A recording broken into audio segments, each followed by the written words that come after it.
पूजा। महाकाल गुरुवार की पूजा इस प्रकार से करने से सुबह सुबह जल्दी उठकर और तीन तीन प्रकार के भोग बना के और 3 बार पूजा करना है बृहस्पति देवता और महालक्ष्मी का आज पूजा करना उसकी व्रत गुरुवार के व्रत की कथा जाने क्या है गुरु की।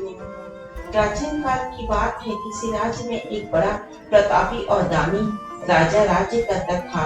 वह प्रत्येक गुरुवार का व्रत रखता एवं भूखे और गरीबों को दान देकर पुण्य प्राप्त करता था। परंतु यह बात उसकी रानी को अच्छी नहीं लगती थी। वह ना तो व्रत करती थी, ना ही किसी को एक भी पैसा दान में देती थी और राजा को भी ऐसा करने को मना करती थी। एक समय की बात है, राजा शिकार खेलने के लिए वन चले गए थे। घर पर रानी और दासी थी। उसी समय गुरु बृहस्पति देव साधु का रूप धारण कर राजा के दरवाजे पर भिक्षा मांगने आए। साधु ने जब रानी से भिक्षा मांगी तो वह कहने लगी कि साधु महाराज, मैं तो इस दान और पुण्य से थक आ गई हूँ। आप कोई और ऐसा उपाय बताए जिससे कि सारा धन नष्ट हो जाए और आराम से रह सके। इस प्रकार रानी के कहने के बाद बृहस्पति देव ने कहा, हे देवी, तुम बड़ी विचित्र हो। संतान और धन से कोई दुखी होता नहीं है। अगर अधिक धन है तो इसे शुभ कार्यों में लगाओ, तुम्हारी कन्याओं का विवाह कराओ, विद्यालय और बाग बगीचे का निर्माण कराओ, जिससे तुम्हारे दोनों लोग सुधरे।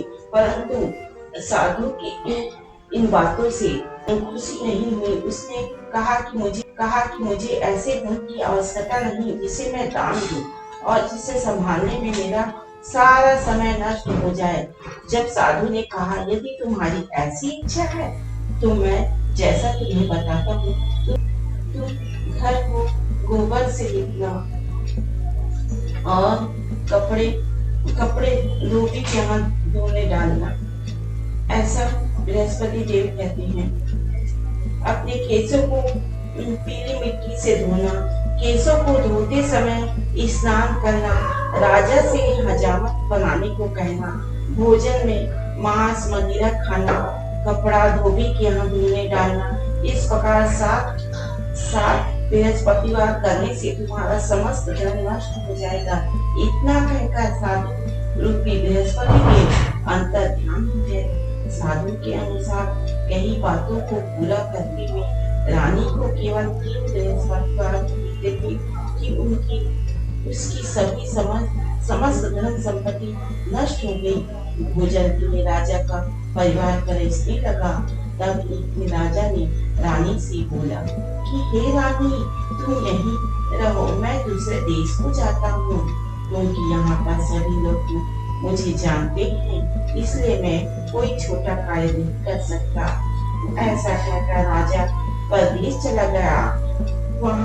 वहाँ पर जंगल से लकड़ी काट कर लाता और शहर में बेचकर इस तरह वह अपना जीवन व्यतीत करने लगा।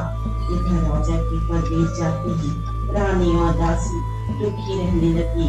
एक बार जब रानी और दासी को 7 दिन तक बिना भोजन के रहना पड़ा तो रानी ने अपनी दासी से कहा, हे दासी, पास ही के नगर में मेरी बहन रहती है, तुम उसके पास जाओ और कुछ ले आ ताकि थोड़ी बहुत भोजन रसम हो जाए। दासी रानी की बहू के पास गई। उस दिन गुरुवार था। रानी की बहन उस समय बृहस्पतिवार की कथा सुन रही थी। दासी ने रानी की बहन को अपनी रानी का संदेश दिया, लेकिन रानी की बड़ी बहन ने कोई उत्तर नहीं दिया।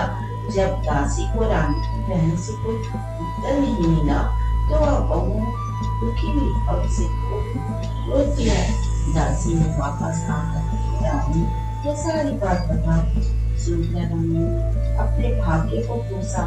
उधर रानी की बहन ने सोचा कि मेरी बहन दासी आई थी, परंतु मैं उसे नहीं बोली। इससे वह बहुत करता सुनकर पूजन समाप्त करके वो अपनी बहन के घर आई और कही, ये बहन, मैं बृहस्पतिवार का व्रत कर रही थी, तुम्हारी दासी मेरे घर आई थी, परंतु जब तक कथा होती है तब तक ना तो उठते हैं ना ही बोलते हैं, इसलिए मैं नहीं बोली।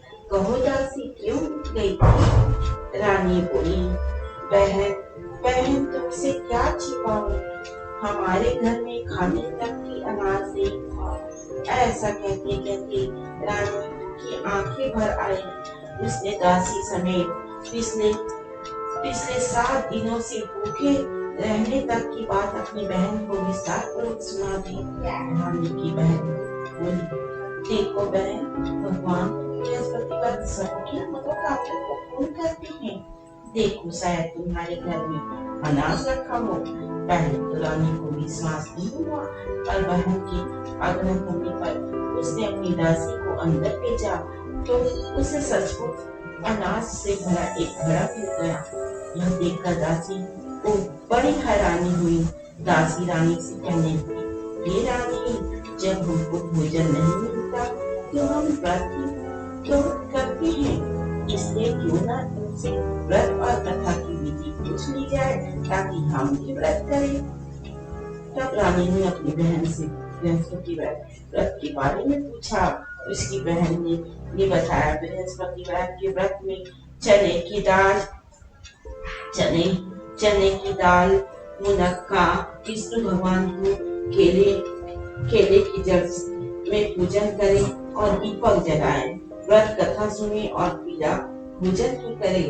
इससे बृहस्पति देव प्रसन्न होते हैं। व्रत और पूजन विधि बताकर रानी की बहन अपने घर को लौट गई।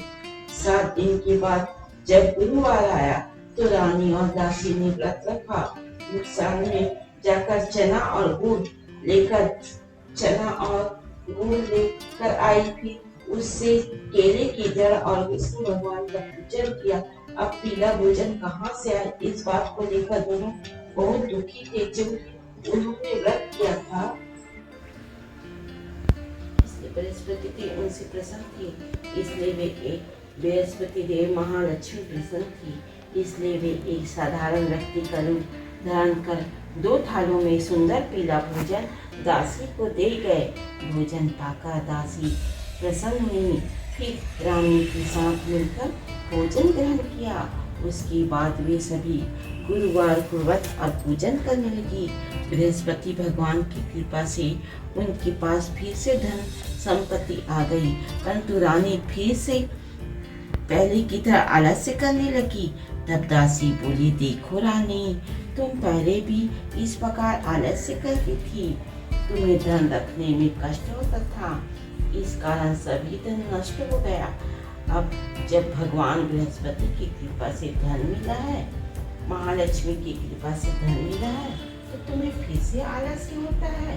रानी को समझाते हुए दासी कहती है कि बड़ी मुसीबतों के बाद हमने यहाँ धन पाया है, इसलिए हमें दान पुण्य करना चाहिए, भूखे मनुष्यों को भोजन कराना चाहिए और धन को शुभ कार्यों में खर्च करना चाहिए, जिससे तुम्हारे कुल का यश बढ़ेगा, स्वर्ग की प्राप्ति होगी और पितृ प्रसन्न होंगे। दासी की बात मानकर रानी अपना धन शुभ कार्यों में खर्च करने लगी, जिससे पूरे नगर में उसका यश फैलने लगा। बृहस्पति पर व्रत कथा के बाद श्रद्धा के साथ आरती की जानी चाहिए। इसके बाद प्रसाद बांटकर उसे ग्रहण करना चाहिए। बोलो अगर गुरुवार माता महालक्ष्मी की जय।